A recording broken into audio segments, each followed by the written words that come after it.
Hello everyone, welcome to the channel. I hope कि आप सब अच्छे होंगे एंड आई होप कि आपकी एग्ज़ाम की तैयारी भी अच्छी चल रही होगी। डी ट्रिपल एस बी के जो अभी आने वाले हैं जल्दी ही कुछ पोस्ट के कुछ काफ़ी सारी वैकेंसीज जो अभी आई थी जिसके 9 तारीख से अभी फॉर्म फिल होने स्टार्ट हो जाएंगे। और उम्मीद करते हैं कि शायद उनकी जो एग्ज़ाम डेट है वो मार्च में ही आपके एग्ज़ाम होने स्टार्ट हो जाए। लेकिन कुछ पोस्ट जिनका एग्ज़ाम पैटर्न चेंज नहीं हुआ था, जो पीछे वाले एग्ज़ाम पैटर्न पर थे, नॉन टीचिंग पोस्ट वाली, जेल वार्डर के हो गए, आपके असिस्टेंट सुपरिटेंडेंट के हो गए, ये सब एग्ज़ाम भी आपके आने वाले हैं। इनमें पैटर्न अलग है, आपका 200 मार्क्स का ही है, लेकिन यहाँ पे जो 5 ही सब्जेक्ट रहेंगे और पाँचों 40-40 मार्क्स के रहेंगे, आपका हिंदी, इंग्लिश, मैथ्स, रीजनिंग और आपका जीके। लेकिन जो अभी जो वैकेंसीज आई हैं नॉन टीचिंग में, उन्होंने थोड़ा सा चेंज किया है। वहाँ पे उन्होंने 35 मार्क्स के कर दिए हैं सारे सब्जेक्ट और एक कंप्यूटर सब्जेक्ट को ऐड कर दिया है। तो हम उसी के अकॉर्डिंग इन पांचों सब्जेक्ट की सब्जेक्ट वाइज हम स्ट्रेटेजी शेयर कर रहे थे कि किस सब्जेक्ट की क्या स्पेसिफिक स्ट्रेटेजी होनी चाहिए। और क्यों हम ऐसा कर रहे हैं, क्योंकि हमारे पास एक स्ट्रेटेजी और टाइम मैनेजमेंट का होना बहुत ज़रूरी है एक अच्छी तैयारी के लिए। अगर आप किसी भी एग्ज़ाम की तैयारी कर रहे हो सीरियसली, अगर आपको लग रहा है कि हाँ मेरे को जॉब लेनी है और मेरे को ये एग्ज़ाम निकालना ही है, तो वहाँ पे आपका एक स्ट्रेटेजी का होना और एक टाइम मैनेजमेंट का होना बहुत ज़्यादा ज़रूरी है। तो उसी के लिए हम सब्जेक्ट वाइज आपके पास स्ट्रेटजी शेयर कर रहे हैं। ये नहीं है कि हम आपको कुछ सिखा रहे हैं या फिर क्योंकि वो सब आप अपने आप से अपने अकॉर्डिंग अपने कंफर्ट लेवल या कि आपको पता है आपको क्या आता है क्या नहीं आता, उसके अकॉर्डिंग आप सब देख सकते हैं। लेकिन एक स्ट्रेटजी शेयर इसलिए कर रहे हैं कि आपको आइडिया हो जाएगा कि किसी भी सब्जेक्ट को पढ़ने का क्या तरीका होता है, कैसे हमने जब अपना एग्ज़ाम क्लियर किया तो हमने क्या स्ट्रेटजी अपनाई थी, वो कितनी हमारे लिए फ्रूटफुल रही है, ये सब। तो हम बाकी सब्जेक्ट की कर चुके हैं, आज हम इंग्लिश के बारे में डिस्कस करेंगे। अब इंग्लिश की स्ट्रेटजी बाकी सबसे थोड़ी सी अलग रहेगी। वो इसलिए रहेगी क्योंकि यहाँ पे जो इंग्लिश की शेयर करेंगे वो दो तरीके से होगी, दो पॉइंट ऑफ व्यू से होगी। एक तो हो सकता है कि किसी का इंग्लिश में थोड़ा डर रहता है और मतलब कि जिनका पीछे हिंदी बैकग्राउंड होता है उनका इंग्लिश को लेकर डर रहता है। तो एक तो तरीका वो हो गया। और एक जिनकी इंग्लिश अच्छी होती है, मतलब जिन्होंने इंग्लिश हम क्लास मतलब ग्रेजुएशन में पढ़ी है, 12th तक पढ़ी है, 10th तक पढ़ी है, तो उनके लिए इतनी दिक्कत नहीं आती है। उनको थोड़ा-सा पढ़ने की ज़रूरत होती है, जैसे ग्रामर के कुछ रूल जो नए होते हैं या फिर वोकैब्युलरी थोड़ी-सी और ज़्यादा पढ़नी होती है, आपके इडियम्स एंड फ्रेज़ेज़ करने होते हैं, ये सब। लेकिन हम वो वाला डिस्कस दोनों पॉइंट इसलिए डिस्कस करेंगे क्योंकि मैं भी उन्हीं बच्चों में से हूँ जिन्होंने जिनके मन में इंग्लिश को लेकर डर होता था। जब मैंने अपनी तैयारी स्टार्ट की थी तो इंग्लिश को लेकर मेरे मन में इतना डर था कि मुझे तो लगता ही नहीं था कि 20 में से मेरे 10 से ऊपर मार्क्स भी जाएँगे। ये मुझे डर था काफ़ी सारा, क्योंकि मेरी वीक इतनी थी, या फिर ये कहो डर इतना था, या फिर ये कहो कि मेरा बैकग्राउंड हिंदी मीडियम था। तो वो चीज़ से ज़्यादा कभी अटैच रहे नहीं, तो उस पे होना ही है कि वो आपके अंदर उसके लिए डर होगा। तो इसी को बेस में रखते हुए हम बताएँगे कि आपको अपनी स्ट्रैटेजी कैसे करनी है।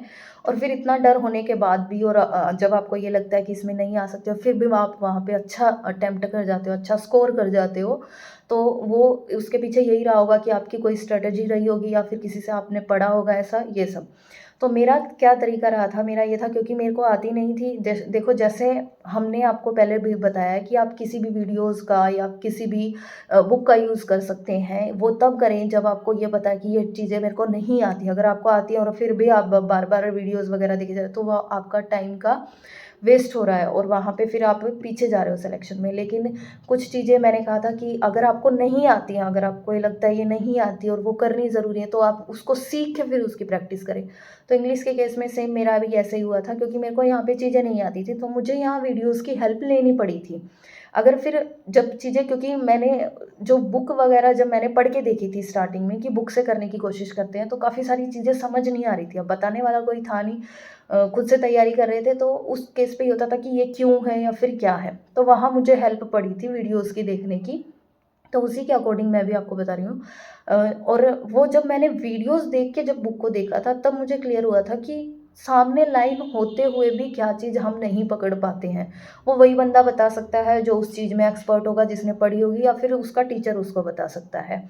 तो यही केस मेरे साथ भी हुआ था। आप भी मतलब इसमें कर सकते हैं ऐसा कि अगर आपका बहुत ज़्यादा डर है, तो आप कुछ वीडियोज़ देखकर स्पेसिफ़िक, मतलब कि इस टॉपिक की देखकर फिर उसको समझ सकते हैं। फिर आप उसकी प्रैक्टिस कर सकते हैं बुक से।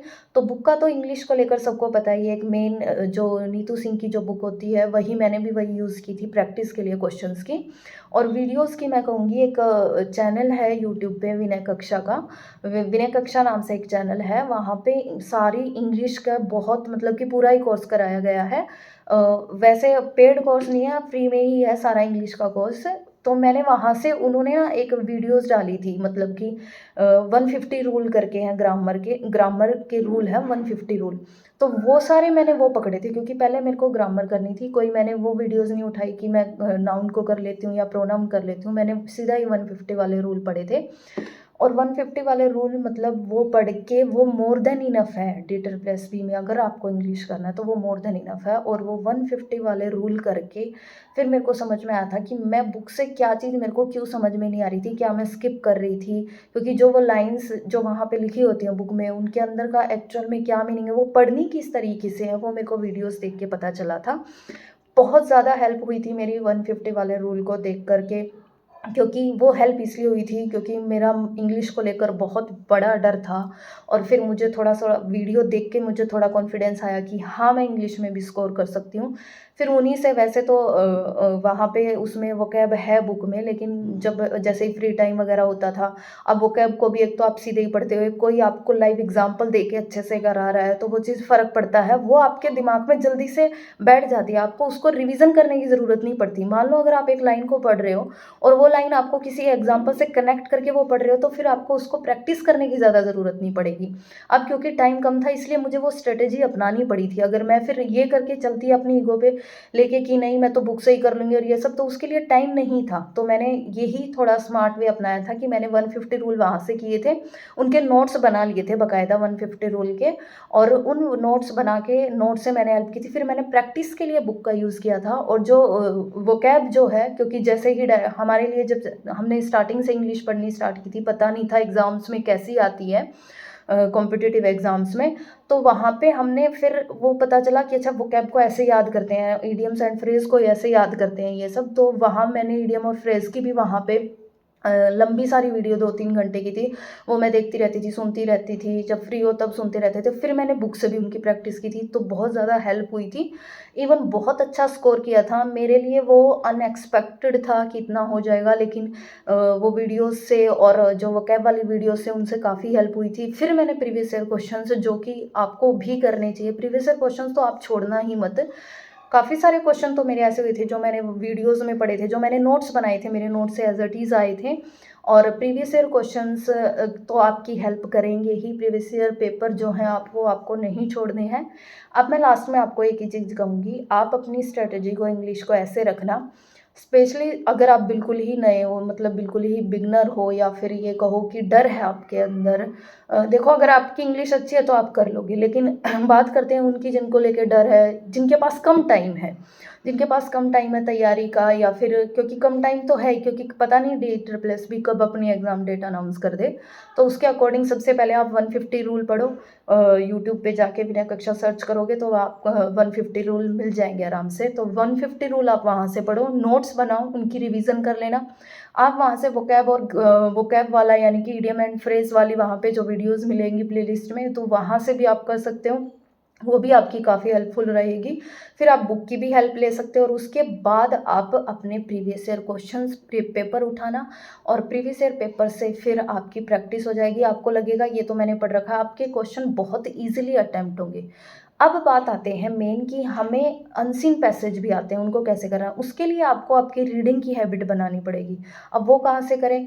या तो आप कोई भी रीडिंग की बुक, मतलब छोटे बच्चों की क्लासेस वाली बुक पढ़ सकते हो, स्टोरी पढ़ सकते हो, या फिर आप एक काम करो, जो प्रीवियस ईयर पेपर जो आप उठाओगे, वहाँ पे मान लो 10 भी पेपर आपने उठाए तो 10 अनसीन पैसेज होंगे, और अगर 40 नॉन टीचिंग वाले तो वहाँ पे आपको 20 अनसीन पैसेज, उनको बार बार पढ़ोगे, करोगे, बार बार पढ़ोगे, तो रीडिंग की एक हैबिट बन जाएगी। आपको रोज़ दिन में आधा घंटा रीडिंग को ज़रूर देना है, जब आप एक अच्छे से पकड़ एक अनसीन पैसेज पे बन पाएगी और आप क्वेश्चंस को अटेम्प्ट कर पाओगे।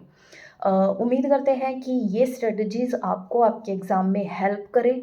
फिर भी कोई कमी रह जाती है तो, या फिर आपको कुछ चीज़ें समझ नहीं आती हैं, आपको लगता है कि मेरी ये चीज़ वीक है, इसकी तैयारी हम कैसे करें, तो आप हमें कमेंट करके ज़रूर बताएं।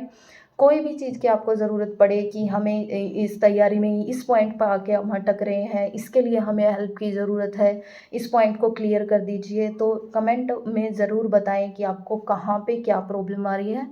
हम कोशिश करेंगे तैयारी को लेकर जितनी भी आपकी प्रॉब्लम आए उसको हम दूर कर सकें, और इसी चलते हुए ऐसे ही जैसे हम स्ट्रेटजीज़ लेके आ रहे हैं सब्जेक्ट वाइज़, आगे ऐसे ही स्ट्रेटजीज़ आती रहेंगी, और भी हम आगे नहीं के ऐसा नहीं है कि हिंदी की एक बार हमने बता दी है या मैथ की एक बार बता दी नहीं आएगी, और हम चीज़ों को मॉडिफ़ाई करके लाते रहेंगे कि जैसे ही एग्ज़ाम आता है तब कैसे करें, जैसे ही हमें एग्ज़ाम डेट का पता चल जाता है, हमने अब कितनी तैयारी कर ली, अगर हमने कुछ पढ़ लिया है तो क्या कुछ रह गया है। इसी तरीके से हम आपके लिए बहुत सारी वीडियोज़ एक स्ट्रेटजीज़ के रूप में लेके आते रहेंगे, एक टाइम मैनेजमेंट आपको बताने की कोशिश करेंगे। आई होप कि ये सब वीडियो से आपकी हेल्प हो, और आपका भी अगर आपने सोचा है जॉब लेने का तो आपका भी वो सोचा हुआ पूरा हो, या फिर सपना आपका पूरा हो और आपकी हेल्प हो जाए। Thank you, have a nice day.